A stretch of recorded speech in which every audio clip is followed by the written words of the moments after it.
भैया मोदी जी, धूप बहुत तेज हो गई है, गर्मी आ गई है। अब तो कहीं भी बाहर घूमने का मन नहीं करता, तो मैं तो तुम्हारे घर आ जाता हूँ टाइम पास करने के लिए।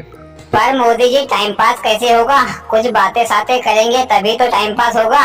अखिलेश भैया, किसी की चुगली करने से अच्छा है मोदी जी से एक धार्मिक कहानी सुन लेते हैं। हाँ मोदी जी, आज तो कोई ज्ञान मान की कहानी सुना दो ताकि भेजे में थोड़ा ज्ञान घुस जाए। हाँ क्यों नहीं राहुल भैया, तुमको मैं एक ज्ञान वाली कहानी सुनाता हूँ। ये कहानी स्वर्ग और नर्क की है। एक बार चार व्यक्ति एक साथ मर गए, जिसमें से एक राजा था, एक व्यापारी था, एक पंडित था और एक मजदूर था। वो चारों व्यक्ति मरने के बाद स्वर्ग के दरवाजे पास खड़े हो गए, पर स्वर्ग का दरवाजा बंद था। तो तब तक वो चारों आपस में बातें करते थे। मोदी जी वो बातें क्या करते होंगे? वो तो स्वर्ग में जाने के लिए एक दूसरे को धक्का मारते होंगे। नहीं अखिलेश भैया, वो बातें कर रहे थे कि स्वर्ग में मैं जाऊंगा ऐसा कहने लगे थे। ऐसी वो आपस में बातें कर रहे थे। कुछ देर बाद स्वर्ग का दरवाजा खुला और चंद्रगुप्त जी अपनी पुस्तक लेकर दरवाजे पर आ गए। और चंद्रगुप्त जी ने सबसे पहले राजा से पूछा कि आपने अपने जीवन में क्या अच्छा कार्य किया है।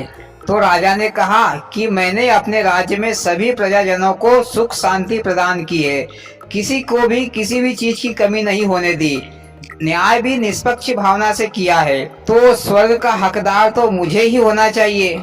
फिर चंद्रगुप्त जी ने अपनी पुस्तक में देखा और राजा से कहा कि तुमने अपने राज्य में सभी प्रजाजन को सुखी रखा, दान पुण्य किए, सच्चा न्याय किया, लेकिन तुमने अपने राज्य की सीमा बढ़ाने के चक्कर में लाखों सैनिकों की हत्या की, उनके परिवार वालों की बद्दुआ ली है, तो तुम्हें स्वर्ग में आने का कोई हक नहीं होता। फिर चंद्रगुप्त जी ने व्यापारी से पूछा कि तुमने कौन से अच्छे कर्म किए हैं। तो व्यापारी बोला कि मैंने खूब धन कमाया और दान धर्म भी किया, भूखे को भोजन खिलाया, बड़े बड़े आश्रम खोले जिसमें गरीबों को मुफ्त में खाना खिलाया, इससे बड़ा पुण्य क्या है। तो चंद्रगुप्त जी, स्वर्ग तो मुझे ही प्राप्त होना चाहिए। चंद्रगुप्त जी ने अपनी पुस्तक में देखा और कहा तुमने व्यापार किया, झूठ छल कपट से धन कमाया, लोगों को काम करवाने के पैसे नहीं दिए, लोगों की हला कला लेकर तुमने धन कमाया और उसी धन से लोगों को खिलाया पिलाया, दान किया, पर तुमने ईमानदारी से कमाकर किसी को एक रोटी नहीं खिलाई, तो तुम्हें स्वर्ग में आने का कोई हक नहीं है। मोदी जी, पंडित जी को तो स्वर्ग मिला होगा, क्योंकि पंडित जी तो पूजा पाठ का ही काम करते हैं। हाँ भैया, मैं आपको बता रहा हूँ। फिर चंद्रगुप्त जी ने पंडित जी से पूछा कि हाँ भैया, तुम बताओ तुमने अपने जीवन में क्या अच्छे कार्य किए हैं। तो पंडित जी बोला कि महाराज, मैंने दिन रात भगवान की सेवा की है, भक्ति की है, कथा भागवत की है, लोगों को ज्ञान दिया है, मैंने लोगों के मन में भक्ति भावना जगाने की कोशिश की है। तो चंद्रगुप्त जी, स्वर्ग का हकदार तो मुझे ही होना चाहिए, क्योंकि मेरा पूरा जीवन भगवान के नाम जपने में ही निकल गया।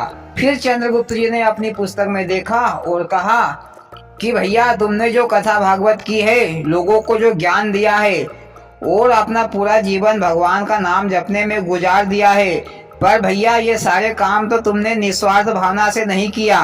तुमने कथा भागवत की तो पैसे लिए, भगवान का नाम लिया तो पैसे के लिए, जो भी तुमने धार्मिक कार्य किए हैं तो उनका पैसा पहले ही तुम लोगों से ले चुके हो, तो तुम्हें स्वर्ग में प्रवेश नहीं दिया जाएगा। वहीं पर मजदूर ने मन ही मन सोचा। मोदी जी, मजदूर ने तो सोचा होगा कि बिना कुछ कहे सुने नर्क मांग लेना चाहिए।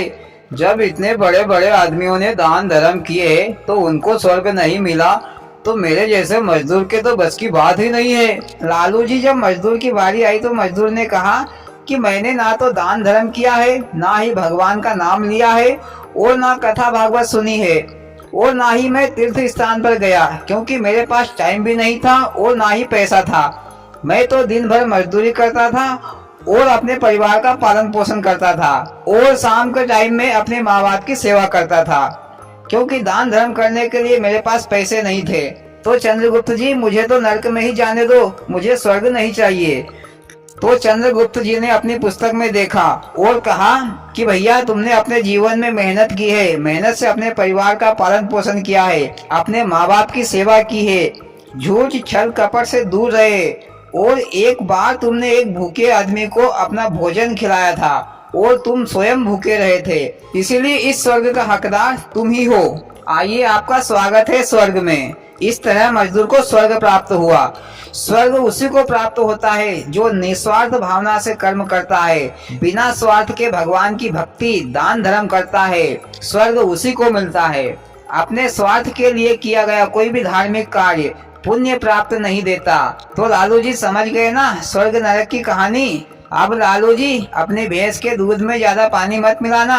हाँ भैया मोदी जी, नहीं मिलाऊंगा। हाँ तो भैया हो ना, आपको मोदी जी की कहानी से जो कुछ भी थोड़ा बहुत ज्ञान प्राप्त हुआ हो तो प्लीज वीडियो को लाइक और सब्सक्राइब जरूर करें। भोलेनाथ सबके साथ।